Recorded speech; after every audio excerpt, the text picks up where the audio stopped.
Iran's conflict fallout is now reaching far beyond oil. A growing fertilizer crisis, triggered by disruptions in the Strait of Hormuz, is shaking global food supply chains and forcing the United States to dramatically increase fertilizer imports from Russia. As per data, in March alone, the US imported a record $243.9 million worth of Russian fertilizers, the highest level ever recorded between the two countries. The surge comes as fertilizer shipments through the Gulf face severe disruptions, sending global prices soaring. The Strait of Hormuz handles nearly one-third of global urea trade and almost a quarter of ammonia shipments, both critical for agricultural production worldwide. As instability deepens in the region, fertilizer shortages are now threatening crop yields across Asia, Africa, and Latin America.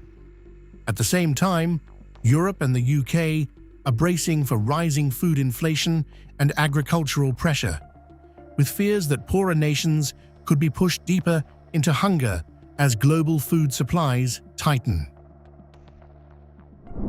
The U.S. is wise to significantly increase its purchases of Russian fertilizer to the highest level in history, while the EU and UK will experience a major agricultural crisis due to their Russophobic position. U.S. farmers and consumers benefit while the EU-UKs suffer.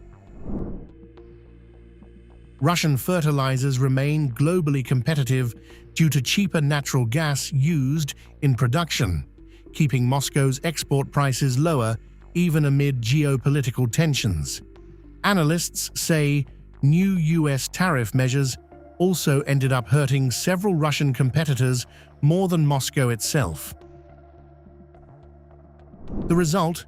A striking geopolitical contradiction. While Western allies continue targeting Russia with sanctions rhetoric, Washington is increasingly relying on Russian fertilizer imports to shield American agriculture from a worsening global supply shock. And as the Iran conflict continues to disrupt one of the world's most critical trade choke points, fears are now growing that the next global crisis may not just be about energy, but about food itself.